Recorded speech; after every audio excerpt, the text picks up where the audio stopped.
this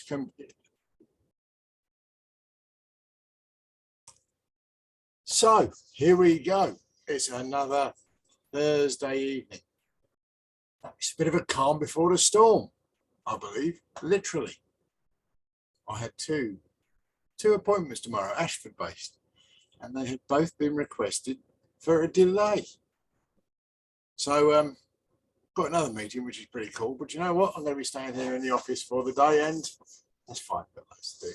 So yes, I believe there's a bit of weather coming, bit of rain, bit of wind. So here we are. Anyway, so we're going to crack straight on with a little video.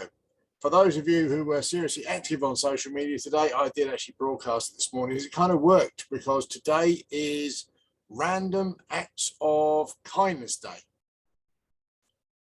And I did a little bit of video where I talked a little bit about random acts of kindness, and we kind of threw the whole lot into one. It's also a dawn video, and as I'm actually now starting to see a hint of daylight in the morning when I go out with the dogs, which is really, really cool. We had a bit of a snow moon. Apparently this moon is the snow moon. So I'm not quite sure why, because I can't remember the last time we really had snow worth shouting about in February, but there you go. This is called the snow moon. And of course, we have Valentine's Day, so there's a little bit about that in there as well. So I think without any further waffle from me, what I'm going to do is show you the dawn video. And here it is. Never let you go.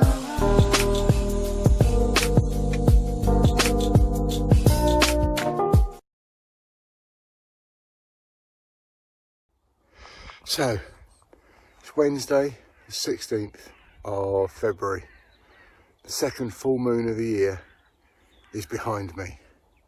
2 days ago, we had the wonderful festival of Valentine's Day. We celebrate love, which has got to be possibly the most amazing feeling and emotion that there is, because there is nothing that can conquer love.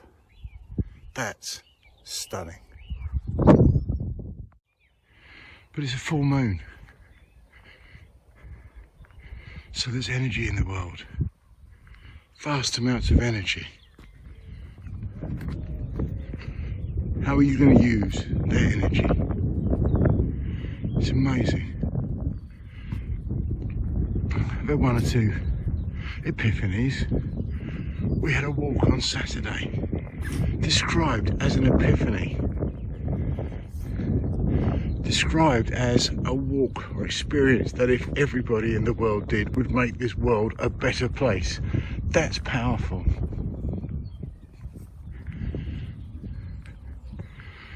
It makes you think. If you really look, and if you really think, and you really, really push to make everything on that energy, high vibrational plane, just what could you achieve? What extraordinary thing could you do that you've not done before, that you've always wanted to do? Tomorrow is Random Act of Kindness Day. What are you going to do to make that day the most special? Who do you struggle with that you could be especially nice to for one day? Who do you know who deserves a gift of random kindness for one day? And you know what, even if it's thought about and planned, because you wouldn't before have done it, it's still a wonderful act of kindness. Because if you are generous of thought, it's amazing, just amazing what you might achieve if you let yourself. Simon Pollard here, dawn on the 16th. Have an amazing day.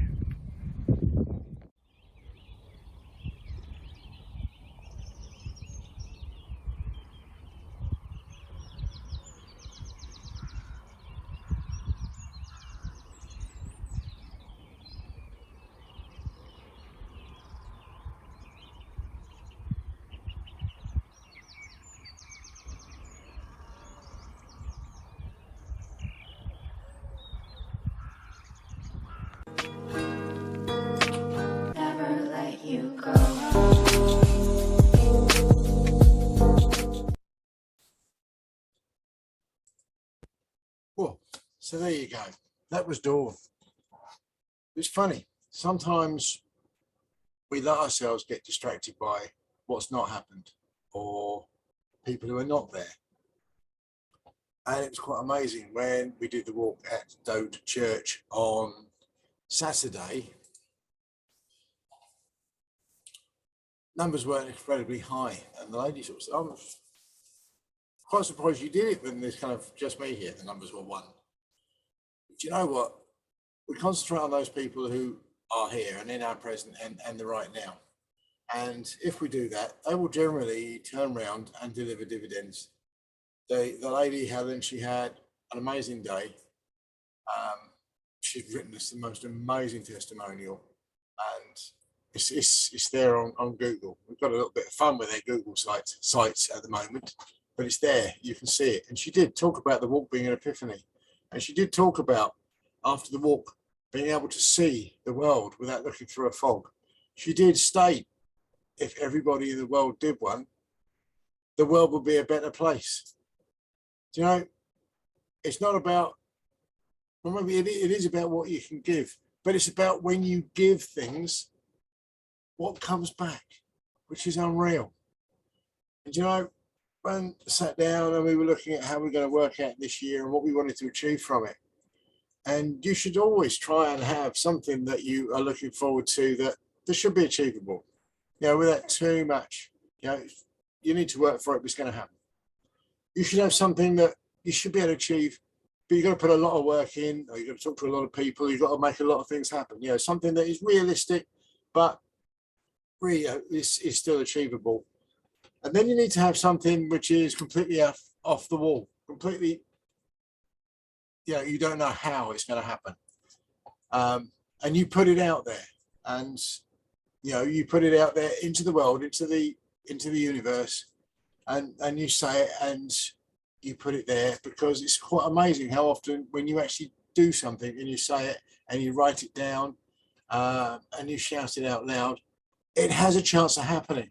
And the goal I've got for this year, and I don't know how it's going to happen, but I want my first overseas gig this year. That's the plan. And there's been some amazing things happening so far this year, just by putting things out there. You know, we've had 1 or 2 people actually come to me, which has been awesome. 1 or 2 kind of quite high profile people. We've had 1 or 2 lucky timings. We should be hopefully announcing soon a link up with major celebrities website. That'll be really cool. Some very high powered business people. We've got a link up coming up there. That's really cool. We've just signed up for a Be Bold Go Green conference in Canterbury in March. That's really going to be cool. We don't know who we're going to meet there, but we're going to talk to everybody we can. So do you know what? That gig overseas by the end of this year, we just got to keep putting it out there and changing it, chasing it. But it is about dreams. It's about following things through. It's about utilizing the energy that's in the world, because it's definitely there. So that's what we're doing. Incidentally, if you want to know, March the 11th, Friday, Westgate Hall in Canterbury, and I'm going to be there. Got to get a few things done to make that one happen, but we've paid, so we're going. So that's really cool. Yeah, you know, waking up in the morning thinking what exciting thing is going to happen today is just unreal, and I love it. So one of the other things that happened that other morning when I got up early, I get up early most mornings, but on that morning when we saw the full moon and everything, we had another surprise. I'm not going to say anything about it until after the video. So let me put the screen share on and enjoy this video. We'll talk a little bit about it afterwards. Never let you go.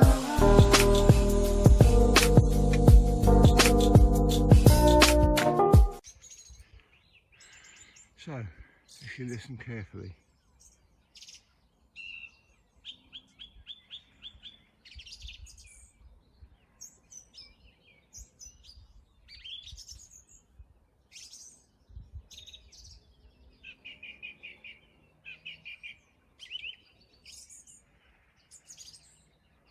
you can hear is a song thrush.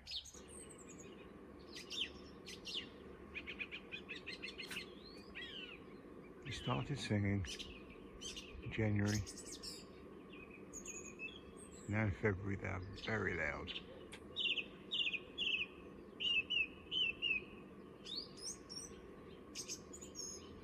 The beauty of a song thrush is you don't need to be able to recognise the song. Listen.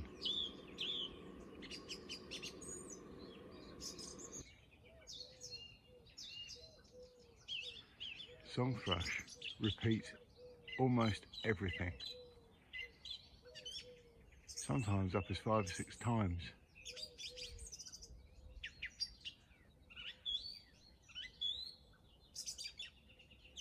The most amazing bird that quite often is the one that you'll hear in the morning banging snails on the paving to free up their breakfast. They're a brown, speckled chested bird that is a beautiful wonder of nature.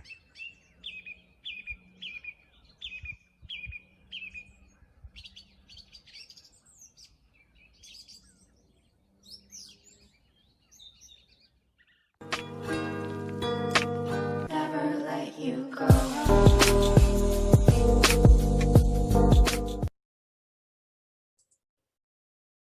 Oops. So, song thrush. Most amazing of birds. And what that video didn't get across was just how loud they are. But they're birds that spend all year round with us. They live very much in the same territory. You know, they do keep the same sort of territory, but it's funny. It's a kind of weird territory because it's not necessarily food. It's just an area that they kind of defend. So anyway, one of the reasons why they start singing fairly early, they have a fairly long breeding season. They'll have 2 to 3 broods a year. And quite often, at the end of the first brood, the female, incidentally, the female builds the nest, does it all by herself. She builds it out of twigs and bits and pieces that she can find, moss, mud. It's quite a well kind of knitted, solid structure that she constructs.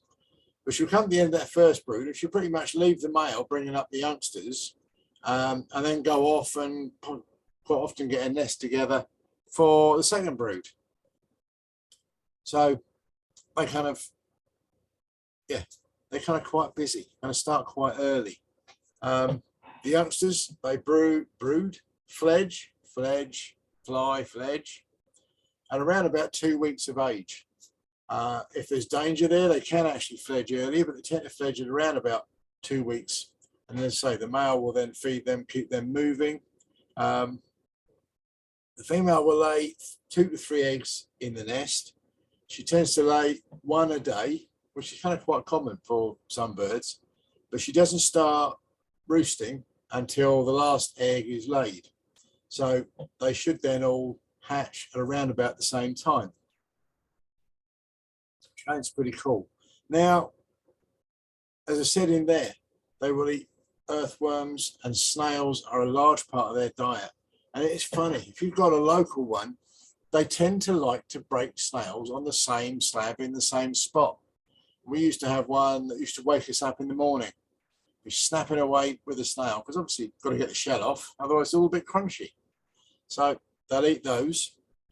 But like all songbirds, unfortunately, their numbers are down. They've fallen by about 50% since 1970, which is a dramatic crash in numbers. It's almost definitely due to loss of habitat. After all, there's an awful lot of hedgerows got grubbed out. I mean, that's kind of slowed down a lot now because it's actually illegal to take out hedgerows. But I mean, farmers used to kind of like go out and sneak out bits and pieces here and there when they thought no one was looking, because with their big, large farm machinery, hedgerows are just a pain. I mean, certainly locally, there's the road goes down into Ripple, and there was a very, very long hedge used to go out the village, which is completely gone now. And it went bit by bit by bit until the farmer got caught and it had to stop. So, but that's a large part of it, because song thrushes do nest in hedges, and hedgerows obviously make up a large amount of habitat for them. Contrary to popular opinion, it's not magpies and sparrowhawks. RSPB have done a lot of research into this, and the rise and fall of thrush numbers does not depend on the number of magpies or sparrowhawks in the locality. And quite often, actually, the number of nests that are predated don't correlate with the numbers of magpies or sparrowhawks at all, which is good, because I like sparrowhawks and magpies. So personally speaking, I'm glad that they're off the hook. After all, you can't have, I mean, if they were exclusively feeding, then you'd have that kind of reciprocal cycle that you sometimes get, whereby if there were lots of song thrushes, you would have lots of sparrowhawks and lots of magpies. And then when they ate all of the song thrushes, there'd be not many sparrowhawks and magpies, because they'd have no food to eat. So they'd die off, and then the numbers of song thrushes would rise. And because there was more song thrushes and more food, the numbers of magpies and sparrowhawks. And it's not like that. It's not like that. So it's pretty sure that they're not to blame, which is good. You know, I don't like my favourite birds to be the bandits. But even if they are, they're only actually doing what they were put here to do. You know, I mean, sparrowhawks do flip over hedges and things and take small birds and have them for dinner. But there's all that number thing. You know, everything eats something, whether it's vegetarian or whether it's meat, and everything's just doing what it was put here on this earth to do. So I always kind of like find it a little bit baffling when people get upset about things doing what they're put here to do. You know, it's a bit like getting upset because David Beckham was really good at playing football. A bit bizarre, wouldn't it? Because he was actually quite good at helping us to win. So yeah, why would you get upset about anyone else being good at what they do, especially if it helps you stay alive? It's what you're meant to do. So there you go.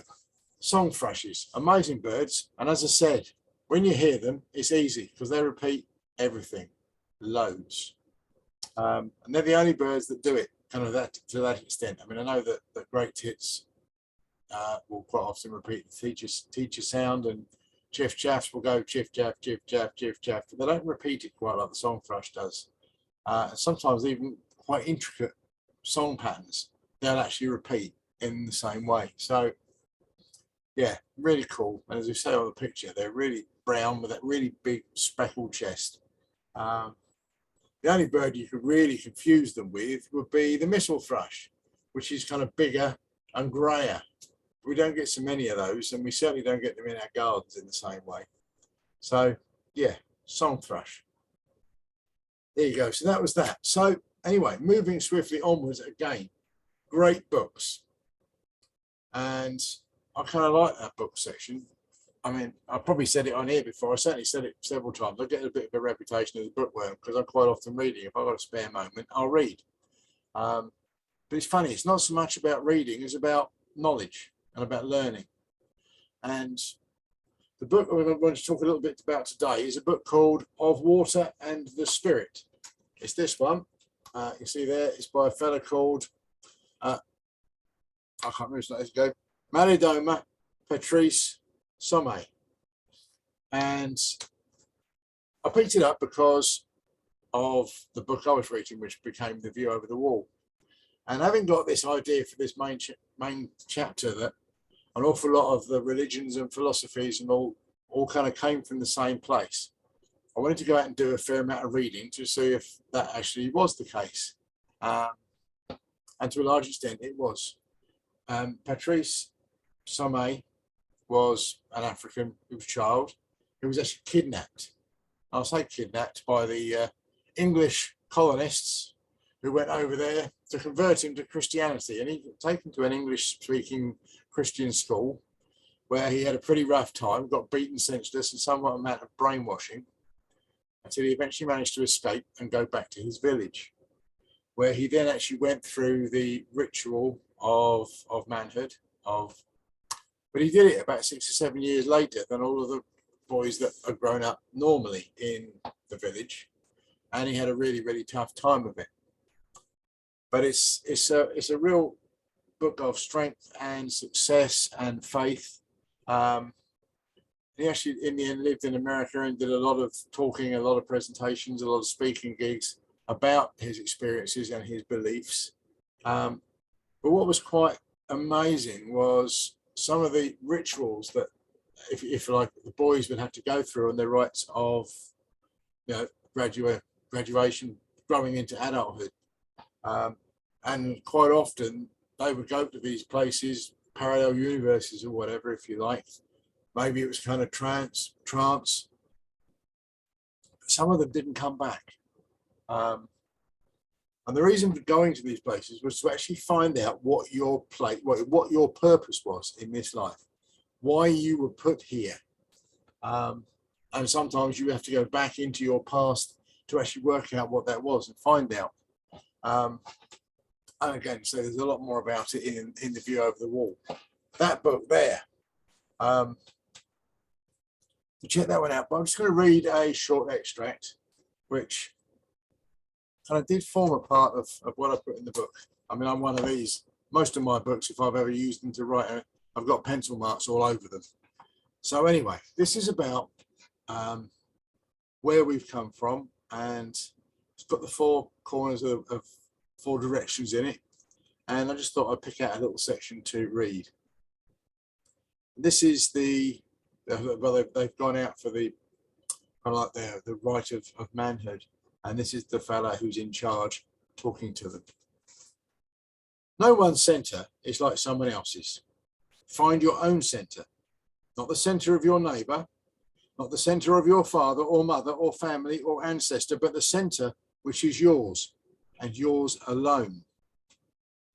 While he spoke, he held his medicine pouch with the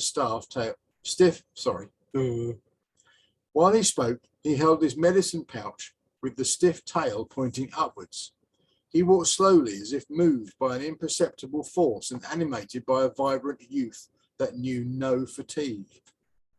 He said that each one of us is a circle, and like the circle we had formed around the fire, we are both the circle and its centre. Without a circle, there is no centre, and vice versa. We listened carefully, acquiescing from within us. When there is a centre, there are 4 live parts to the circle. The rising part in the east, and at its right side, the north. And the setting part in the west, and its right side, the south. All human beings are circles. Our setting part represents the coolness of water. It provides the peace of the body and the soul and bridges the gap between how we look on the outside and how we are on the inside. It brings us to our family, the village, the community. It makes us many. The God of the setting side is the God of the water we drink, the water that quenches our thirst. Its opponent is the rising part, the fire, the God that makes us do, feel, see, love, and hate. The fire has power, a great power of motion, both within us and without. Outside of us, it drives us towards one another, towards the execution of our respective duties, toward the planning of our lives. We act and react because this rising power is in us and with us. Inside of us, the fire pulls the spiritual forces beyond us toward us. The fire within us is what causes our real family, those we are always drawn to when we see them, to identify us. From the realm where the ancestors dwell, this fire can be seen in each and every one of us, shining like the stars that you see above your heads. Imagine what would happen if you did not have this fire. You would be a dead star, invisible, wild, and dangerous. I could go on because I think it's amazingly interesting and relevant. But it was a cool book, and I drew a lot of inspiration from it. It certainly forms quite a lot of my thinking, and I highly recommend it. After all, wouldn't bring it here if I didn't. So, Anyway, that's the one. If you want to know anything more about that, give us a shout and we can let you know. Of Water and the Spirit by Malidoma Patrice Some. Brilliant. So, need to move swiftly on. Time is a Guinness, and I'm afraid we won't be finished by 8 o'clock once again. Been delving deeply into my slightly becoming limitless source of video, and it's been sitting there, and I've got a two-parter for you. This is the first of 2 parts, and this is from a visit with Gillian to Inchailloch, which is an island in Loch Lomond we went to last year. So this is the last of the videos from, or the last of the pairing of the videos from Scotland. I have to get out and get off my bottom and go and actually do some filming soon. But we'll come to that one soon. So here we are. This is part 1 of Inchailloch. Oh, there is one part where I am speaking, and you might say it's a bonus, but I couldn't get the volume of me on that bit any louder. So you're going to have to listen very, very carefully. Anyway, so here we go. Let's press the screen share button. Let's go for the video. It's right here, and off we go. Never let you go.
Hi, we're in Balmoral, at the foot of Conic Hills, on the shores of Loch Lomond. Came through here 8 years ago with Ross. We walked the West Highland Way. I'm going to get on the ferry shortly. See you on the island.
facing out into Loch Lomond.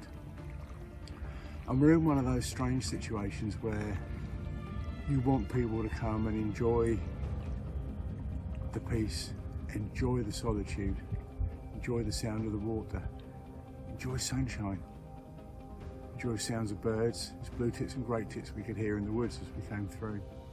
Enjoy beautiful, wonderful, special, natural places, because that's ultimately what it's all about. But it's funny, when they start listening to you and start coming to these places, and then people come and they build a jetty. So the little bay is now called Port Bourne, and there's a big wooden jetty so that people can come in on the Loch Lomond tours. And there's people milling around in numbers that weren't here before. And you know what? People should come here, because it is fantastic. It's just that I shouldn't do it when I'm here.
Never let you go.